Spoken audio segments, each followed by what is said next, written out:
cannabis recalls are too slow to recover possibly contaminated product. Most marijuana recalls issued are too late. Hang on one second. Are issued too late to recover cannabis products potentially containing unhealthy levels of mold or pesticides, according to analysis by MJ Biz Daily. Amid growing concerns over product safety and allegations of labs allegedly tampering with results, most cannabis products already have been sold and potentially consumed by the time state regulators flag them as unsafe. JBiz recently analyzed product recalls in 5 state-regulated marijuana markets: California, Colorado, Massachusetts, Michigan, and New York. In some of those markets, product recalls are rare despite allegations from whistleblowers. State authorities that say testing labs deliberately manipulated results to please clients. In others, recalls nearly always are issued too late for retailers to pull the products from shelves before they've already been sold to consumers. California regulators issued 6 mandatory product recalls in July in the wake of a Los Angeles Times Weed Week investigation that reported detectable levels of pesticides found in marijuana products that were already cleared for sale. In 5 of those instances, the products in question, vaporizer cartridges and all-in-one vaporizers sold under the Backpack Boys or West Coast Cure brands, first went on sale in September of 2023. Since months have passed between the products being offered for sale and the recalls, it's almost certain the affected items had long since been ingested by consumers or already discarded.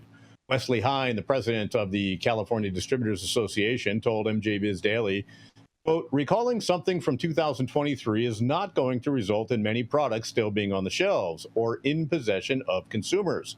Operators are able to get compliance tests in under a week. The state should be able to do the same thing. I expect that we'll begin to see more timely recalls," he added.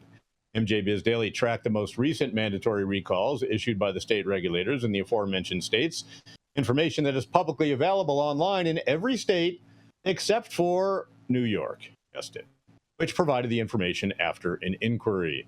California regulators have issued 12 product recalls since May 6, identifying pre-rolls and vaporizer cartridges as potentially unsafe after discovering prohibited levels of pesticides and mold during reference lab testing in products initially cleared for sale. In all but 2 cases, products were recalled there 3 to 10 months after initially being cleared for sale. In 2 other cases, the recalls were issued 7 weeks after the products were eligible for sale. But even 7 weeks is too late to capture most of the affected products, retail operators said, adding that most products are gone within 60 days. Elliot Lewis, the chief executive and co-founder of Catalyst Cannabis Company, which operates 28 locations in California, said, quote, "I'll go bust if I hold on to something for more than 60 days. Catalyst carried Lowell's 35's 10 tall pre-rolls, which the DCC recalled August 1st. 5 of its stores, Lewis said. At 2 of the stores, the offending product was sold out, he added.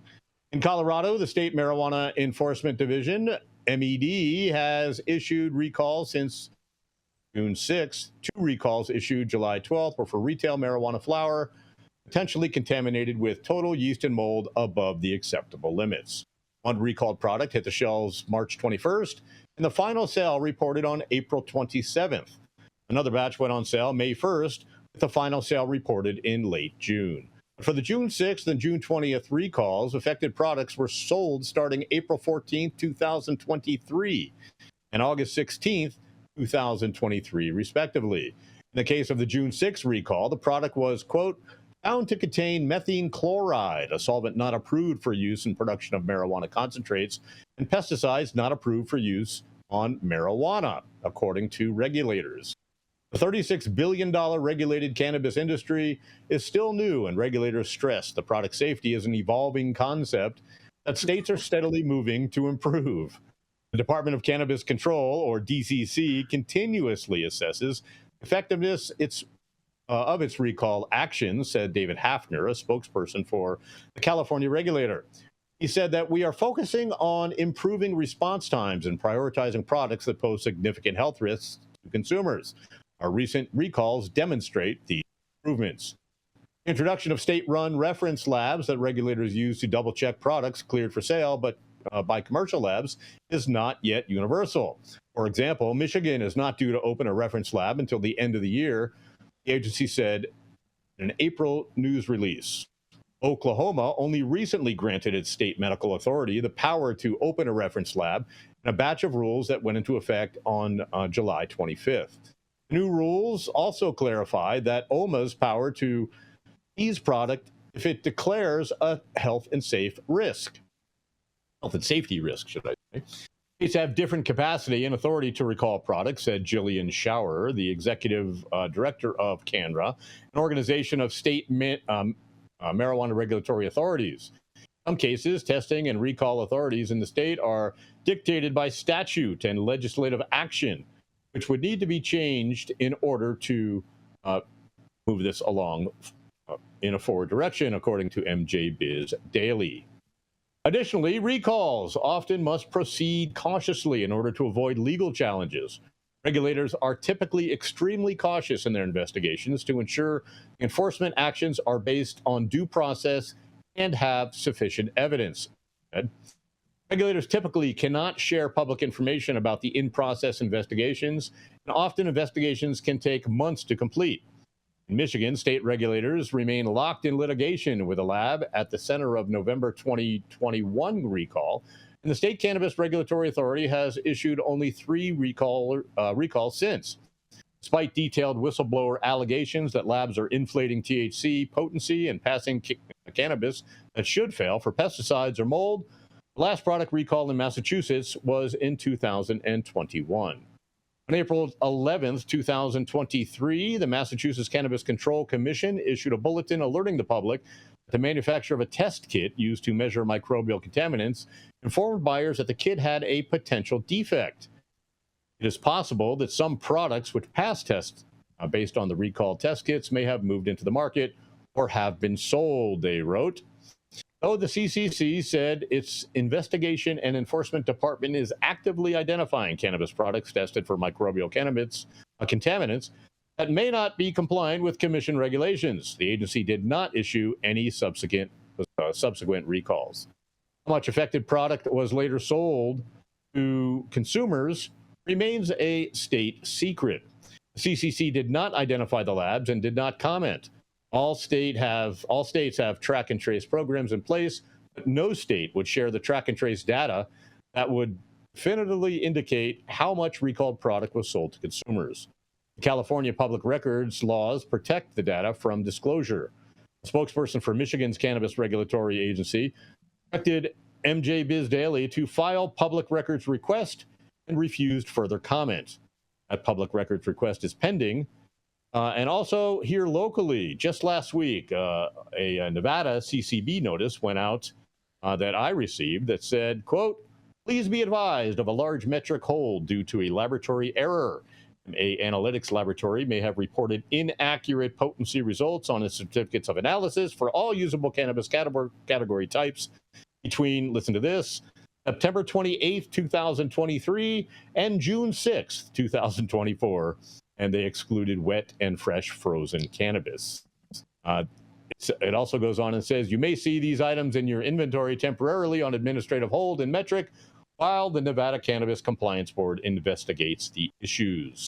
If you have this product in your facility, please quarantine them until you receive the updated COA. I'm Todd Denkin from High 9 News, and this just goes to show you that where you test your product is just as important as what you test. Mm-hmm. What do you guys think about the... Good. Sorry about that. Yeah, that's right. I was going to say, what do you guys think about the state taking too long to really pull this stuff off shelves? Asking you directly because you're directly involved in the lab side of the game. Like, how does a product test of negative and then like later on it tests for aspergillus? Two different ways. Okay, one is a nefarious lab is passing stuff for money or just to please a client, right? That's one way. But secondly, if, especially in California, there's 50-pound batches. So if you test a small amount of that 50 pounds right? And it's clean for either pesticides or mold. It doesn't mean that the whole 50 pounds is clean necessarily, right? It just means that the sample that you have taken to the lab has passed. So if the sampler is, picks up what we call a hot bud, then it fails the entire batch, just like it might be only a small section of the batch that is contaminated, but the entire batch would fail. So what happens is if there are small amounts of microbial contamination, because you can have small amounts of microbial contamination up to certain levels, right? If that passes and then it sits on the shelf, well, what happens while the microbials are inside this bag of weed that's already packaged is that they multiply and they get more and they more and then more. And now, somebody goes in and tests something that's been on the shelf for a few weeks, and that's how it fails from a microbial standpoint. From a pesticide standpoint, every pesticide has a half-life. And, same thing happens that if you test a small amount, right, and it's representing a large amount, whether it's 5 pounds here in Nevada or 50 pounds in California, you may get a non-contaminated bud. But, as it's broken up and as it's packaged up, there might be a higher concentration on a different part of that batch. That's really how it happens. Well, that's why it's important to properly homogenize your samples. And that's the lab collector's job, is to make sure, like, if I'm testing a 50-pound batch of trim, I should be going through every one of those bags, getting a small sample size, shaking the shit out of it, and homogenizing that sample so that I have an appropriate sampling from each portion of that testing batch. No, I agree with that. No, you're absolutely right. The problem is that, a 12-gram sample is what represents 5 pounds here in Nevada, right? And we get, 26 grams of product that represents 50 pounds. So even if you take it from all the different parts of the 50 pounds, you're still not getting an accurate result because it's not representative of the entire 50 pounds. So I like to disagree, and I think that's why I was brought on the show. So I disagree that the sample size is the critical factor, not because I run a lab or know anything, but just because I know that the smaller the sample size, the more expensive it is to the entrepreneur. Yep. And so I think until we fix the other issues with lab testing, that may be something that I would bookmark and say, let's come back to that after we fix some of these more pressing issues. The problem that I have is that lab testing and a regulated supply chain and the safety that it's supposed to convey to consumers is one of the biggest motivators for not participating in the trap when people want to acquire products for consumption. And so if we can't fix that and create massive consumer safety, then the regulated industry has failed. And when you talk about this article and the 3 to 8 months that it took for these products that had tested poorly to complete or to be initiated through a recall process. What troubles me is that partially cannabis is an incredibly unique industry, and partially it's not nearly as unique as it would like to be. And so we already have systems in place when there's bad spinach out of Salinas, or there's some E. coli or salmonella. The food supply chain knows how to do this relatively quick. And so the idea that this can't be done in regulated cannabis is an astonishing thing to me. And I just hope, I just want to be like the Queen of England, off with their heads. Who needs to have their job taken? Because this is probably one of the most important critical functions of the regulated supply chain. Who lets it go 8 months? I'm going to say this, though. It's not an issue, like you said. It's a proportionality issue. And the first and foremost thing is, with food, okay, the FDA is the regulatory body, right? And so their testers are the ones testing those crops. And so when they fail, as they do, because this is not this isn't like a linear process. There's a lot of in-betweens. There's a lot of touch points. There's a lot of things that can happen between that collection and that harvest and that packaging and that putting on the shelves of that subsequent product. But what I said was this is an issue of proportionality. Look, what does happen when those things happen? It's a big problem, right? And all of these farmers have the same issue as cannabis farmers at the end of the day. prices of their crops are going down, their input costs have risen over time, and those things aren't quick to go as quickly down as the price of their actual crop. So we're always in a battle fighting for creating a quality product that we can sell to people, and the input costs. And and all of those things in between, storage, cold storage, all those things, all those secondary and tertiary things, they all roll downhill. It's all a snowball, right? So unfortunately, because this is an agricultural industry, we're going to have all these problems from now till forever, because that's just the way things go. Because as long as the economics don't make sense and the unit economics of the product don't make sense, that is not going to be an incentive for that farmer to do a good job and do the best of his ability and make sure he's providing the crop. He's going to say, hey, how can I do this the cheapest way possible and still provide the clean quality that I was? Maybe it's down a little bit, but it's still about the baseline. It's about the pesticides, about the microbials, about those basic things that they will play Moneyball with our cannabis like they're playing Moneyball with our food. That's why we're getting a lot of GMOs. That's why we're not getting the actual nutrients from our foods that we really need. And I would like to quickly point out in your story at the end of Todd, they said recalls are sometimes rare, and in Michigan, state regulators remain locked in litigation with the lab at the center of the November 2021 recall. I'd like to point that out. That is a growing issue in Michigan. It's not going away, and I think that is just a ticking time bomb. I remember me and Jason, we actually connected with Veritas Labs and that whole shit that was going down out there, where a ton of their regulators mysteriously resigned, and then they tried to sue the state and find out what really happened with that. And the Michigan State Supreme Court denied them because they said that cannabis is not federally legal. So I think that this is going to be a huge issue with everybody trying to get a clean product in Michigan and all that stuff. It goes all the way up to Gretchen Whitmer out there. Michigan has a big problem on their hands. So stay tuned. Stay tuned for that one. That they do. And in the chat, Miss Anna Lewis, the CEO of Catalyst, says that Catalyst will subsidize farms for clean trim. And I do want to point out that they are also doing their own internal testing of products that are on their shelf, because I don't think the state actually has the manpower to do this, as we're seeing these they're coming up with these recalls way after the fact of the product already selling out to the consumer. So whether or not it went bad prior to that sale, no one knows that, and the state isn't going to have a way to know that either. And so shout out to them for doing that and making sure that that customers and patients are getting clean meds. Well, there's also no regulation on when you have to move your product to a shelf, right?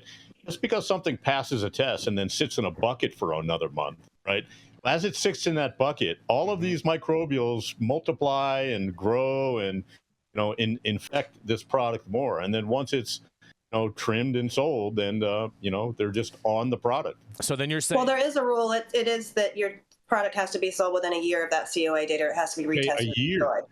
So yeah, I mean, a year is a long amount of time. So maybe we need to look at the length that these tests are valid for, right? Maybe it's definitely an issue. But there is the rule. Unfortunately, that rule is just very large and very open-ended. Yep. And Catalyst CEO, who I had the pleasure of meeting at the State Fair a week and a half ago, they're smart, right? Because industry needs to come up with solutions, not wait for overregulation. B, with a 30-store footprint, they're as much a stakeholder as any of the manufacturers. C, they need to insulate themselves from any customer saying, well, you coulda, shoulda, woulda, and there were previous issues before. What did you do preemptively? D, their CEO is a colorful personality. Love them, hate them, agree with them, not agree with them. They have an obligation to make sure that they're positioning themselves as pack leaders. And then E, the amount of money that it takes for them to participate or support farmers in testing, or the cost of that before there's compensation for whatever has been stocked on those shelves, is inconsequential compared with the cost to the farm and the retailer for any potential recall. So it's like the smartest thing they can do is just absolutely step up, do the right thing, and probably by announcing that, they're hoping that other retailers will follow suit. So we have sort of an industry an industry solution versus, again, over regulation that may or may not even be effective. The whole problem in this article is that the regulators just take too long to act. That's the problem. We got to go to a commercial. We're going to be back. We're way over time on all this stuff.